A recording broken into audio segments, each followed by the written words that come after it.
Desde hacía días se venía anticipando que la aparición de Kiko Rivera en su espacio habitual del viernes no iba a desarrollarse con normalidad. De hecho, ya se advertía que su ausencia podía desencadenar una situación tensa, y finalmente el pronóstico se cumplió con creces. Lo que parecía una simple polémica acabó convirtiéndose en un enfrentamiento abierto, no solo con Antonio Rossi, sino especialmente con Ángela Portero, donde el tono de la conversación alcanzó momentos realmente incómodos. Sin embargo, antes de llegar a ese punto más explosivo, ya se había sembrado el terreno con una serie de declaraciones que dejaban entrever que la discusión iba a escalar. Uno de los momentos más criticados fue un comentario dirigido a Portero que muchos consideraron fuera de lugar, innecesario y poco elegante. Ese tipo de intervenciones, lejos de reforzar su postura, provocaron que buena parte del público desconectara del fondo del mensaje para centrarse únicamente en las formas. Y es que, en esencia, Rivera intentaba explicar una cuestión que, desde un punto de vista práctico, tiene cierto recorrido. La diferencia entre los gastos incluidos en una pensión alimenticia y aquellos que se consideran extraordinarios. Según su versión, dentro de esa pensión ya se contemplan determinados costes habituales, mientras que otros, como gastos médicos o algunos aspectos educativos, quedarían fuera y deberían tratarse de manera independiente. Incluso llegó a asegurar que, por su parte, se había ofrecido a asumir un porcentaje de esos gastos adicionales, intentando mostrar cierta predisposición a colaborar más allá de lo estipulado. No obstante, el problema no estaba tanto en lo que decía, sino en cómo lo transmitía. La explicación, que podría haberse entendido perfectamente en un tono calmado y didáctico, quedó empañada por interrupciones constantes, reproches y una actitud que muchos interpretaron como defensiva e incluso agresiva. Esto dio pie a que Portero interviniera para matizar varios aspectos, especialmente en lo referente al marco legal. La periodista insistió en que no se pueden mezclar conceptos como si fueran equivalentes, subrayando que, en caso de acudir a un proceso judicial, el criterio principal suele ser la capacidad económica de cada progenitor. En ese sentido, quien dispone de mayores ingresos normalmente asume una mayor responsabilidad económica. Este argumento, lejos de cerrar el debate, abrió un nuevo frente, ya que Rivera defendía que en su caso existía un acuerdo firmado que respondía a una situación concreta y que, por tanto, debía respetarse tal y como estaba establecido. Lo interesante de este punto es que ambas posturas podían coexistir sin necesidad de entrar en conflicto directo. Por un lado, Portero hablaba desde una perspectiva general basada en la práctica judicial. Por otro, Rivera se centraba en un acuerdo específico alcanzado entre las partes. Sin embargo, la conversación derivó rápidamente en un intercambio de interrupciones y correcciones constantes, donde cada uno trataba de imponerse sin escuchar realmente al otro. En paralelo a este enfrentamiento, la tensión se trasladó también al cara a cara con Rossi, donde el tono subió aún más. Fue ahí donde apareció una de esas frases que, aunque aparentemente simples, tienen la capacidad de encender cualquier discusión. Ese no te equivoques que muchos identifican con disputas más propias de la adolescencia que de un debate adulto. La reacción de Rivera ante ese comentario evidenció hasta qué punto la conversación ya estaba completamente desbordada. A partir de ese momento, el intercambio se volvió mucho más personal. Se cruzaron acusaciones, se cuestionaron actitudes pasadas y se sacaron a relucir situaciones relacionadas con su entorno más cercano, incluyendo referencias a su relación con Irene Rosales.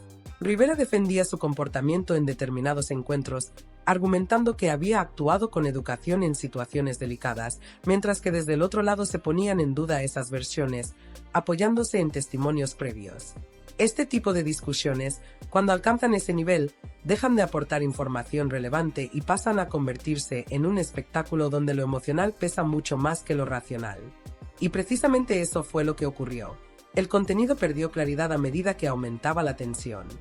Con el paso de los minutos, la conversación fue desplazando su eje hacia un punto mucho más técnico pero igualmente delicado: el acuerdo firmado entre Kiko Rivera y Irene Rosales. Según la versión de él, no se trataba de una imposición judicial ni de una resolución dictada por un juez, sino de un pacto alcanzado de mutuo acuerdo entre ambas partes, lo que, en teoría, implicaría que las condiciones recogidas en ese documento fueron previamente revisadas, comprendidas y aceptadas por los dos. Este matiz es clave, porque cambia por completo el enfoque del debate.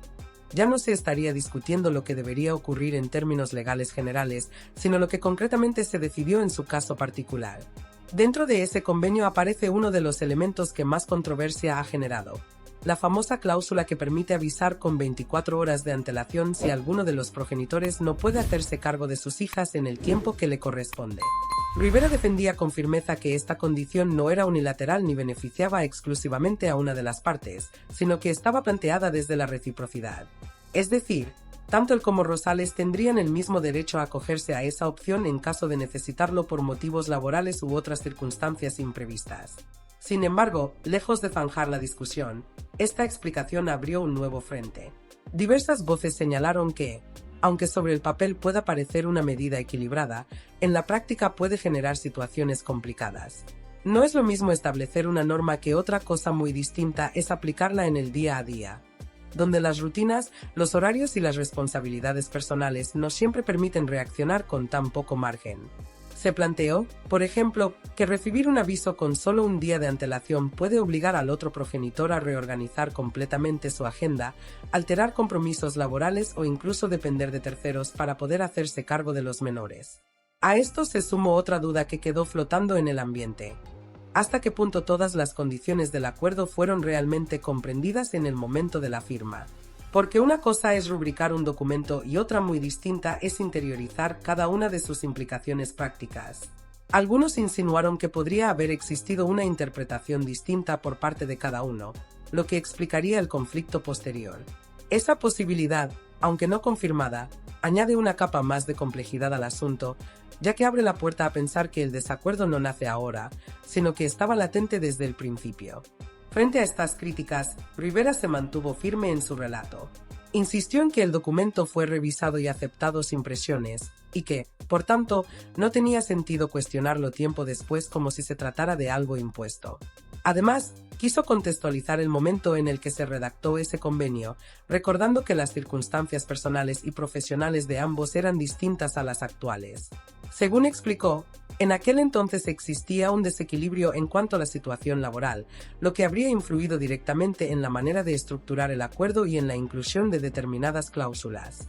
En ese intento por reforzar su postura, también mencionó aspectos de su vida cotidiana que, según él, justifican la necesidad de esa flexibilidad.